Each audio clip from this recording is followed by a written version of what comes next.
Bom dia, mais uma manhã se iniciando. Hoje vamos ler a mensagem Um Só Senhor, que foi publicado no Caminho, Verdade e Vida, editora FEB, capítulo 142. Referente ao Evangelho de Lucas, capítulo 16, versículo 13, que diz o seguinte: nenhum servo pode servir a dois senhores, porque há de aborrecer a um e amar ao outro.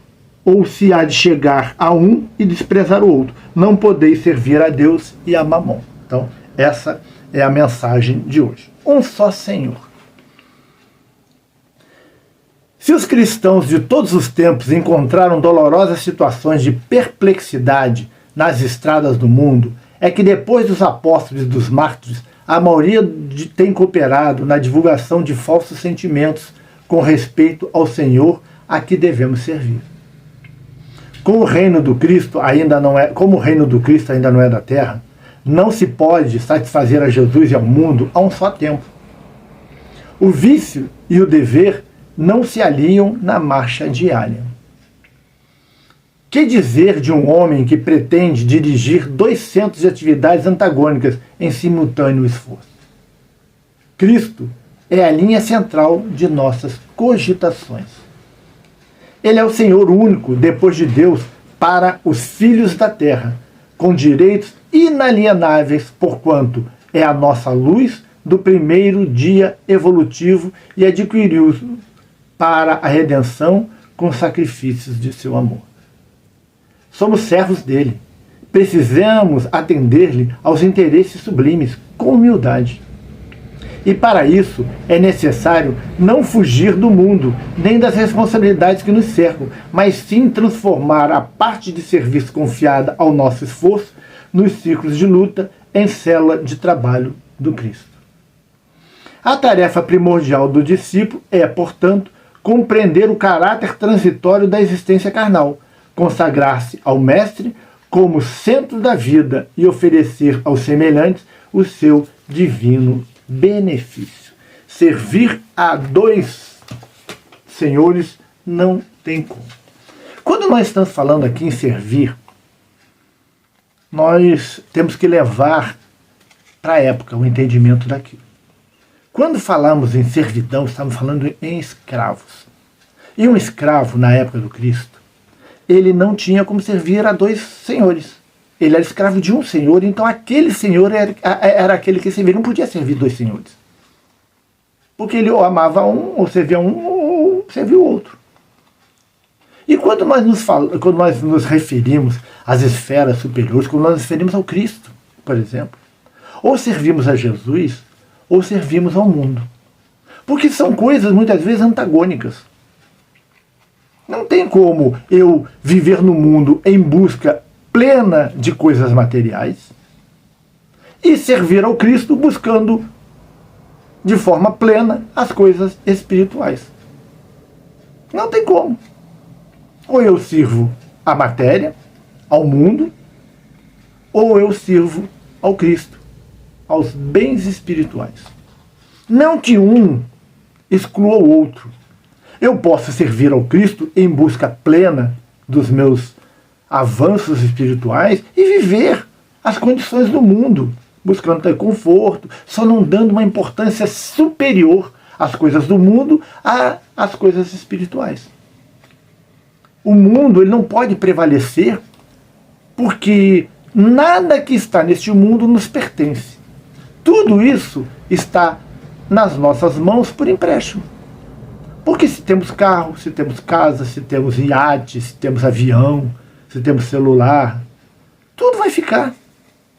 Nada nos pertence de forma eterna. Nada. Só vamos ter como propriedade nossa aquilo que diz respeito à nossa alma. E principalmente tudo aquilo que diz respeito às virtudes morais. Porque elas permanecerão conosco sempre. Porque são bens inalienáveis, que ninguém pode nos tomar, que nós não perdemos de forma alguma. Conquistada uma virtude, ela será nossa eternamente. E Jesus ele fala que esse Senhor é que deve ser servido, o Senhor das virtudes, que é o próprio Cristo, e acima do Cristo, Deus. os senhores da terra, os todo-poderosos da terra, deixarão todas as suas riquezas aqui. Nada levarão. Mas aquelas pessoas, muitas vezes extremamente humildes, sem bem materiais nenhum, mas com uma riqueza espiritual gigantesca, sairão daqui com uma riqueza incalculável em comparação com esses que são os ricos da terra. As pessoas acham que os melhores lugares são aqueles ostentados pela matéria. Não. Os melhores lugares são aqueles conquistados por uma questão intelecto-moral, que são os bens espirituais. Esses serão realmente sempre os nossos melhores. E nós precisamos trabalhar de forma mais árdua para o crescimento interno, para nos tornarmos pessoas melhores. Porque precisamos avançar, precisamos caminhar, precisamos não nos desprender totalmente das coisas da matéria, porque ainda precisamos viver com elas, porque estamos no mundo material. Mas não podemos dar importância a elas acima das coisas espirituais. O Evangelho de Jesus, por exemplo, é um bem que não existe como nós calcularmos o seu valor. É imensurável o valor do Evangelho de Jesus. Quando nós realmente entendemos esse Evangelho e colocamos ele em prática das nossas vidas, nos tornamos tão ricos, mas tão ricos, que o carro não tem valor, que a casa não tem valor, que os iates não têm valor. Ainda, na nossa condição moral, essas coisas ainda falam muito alto em nossas vidas. Mas há de chegar o tempo em que não nos importaremos mais com elas. Pensaremos principalmente nos bens espirituais. Olhemos alguns exemplos. Irmã Dulce, uma pobre feira que saiu daqui riquíssima. Francisco Cândido Xavier, Chico Xavier, um pobre médium que saiu daqui riquíssimo. E a gente vai olhando os pobres materialmente, mas ricos espiritualmente que passaram pelo mundo. Madre Teresa de Calcutá, outra pobre e riquíssima no que diz respeito aos bens espirituais. Dr. Bezerra de Menezes deu tudo, até o anel de formatura, pelo bem do próximo. Vivia na maior pobreza, sendo médico, mas era riquíssimo no que diz respeito aos bens espirituais. E o que nós queremos ser? Ricos materialmente falando ou ricos espiritualmente falando? O materialmente falando é uma riqueza transitória, porque ela será nessa vida, na outra a gente não sabe como veremos. Mas a riqueza espiritual, ela é eterna. Porque nessa, na outra, nunca deixaremos de ser ricos espiritualmente. Porque é um bem inalienável, ficará conosco eternamente. Então, façamos as nossas escolhas, porque isso é extremamente importante. Vamos à nossa prece para que possamos encerrar o Manhã com Cristo de hoje. Pai nosso que estais nos céus, santificado seja vosso nome. Venha a nós o vosso reino.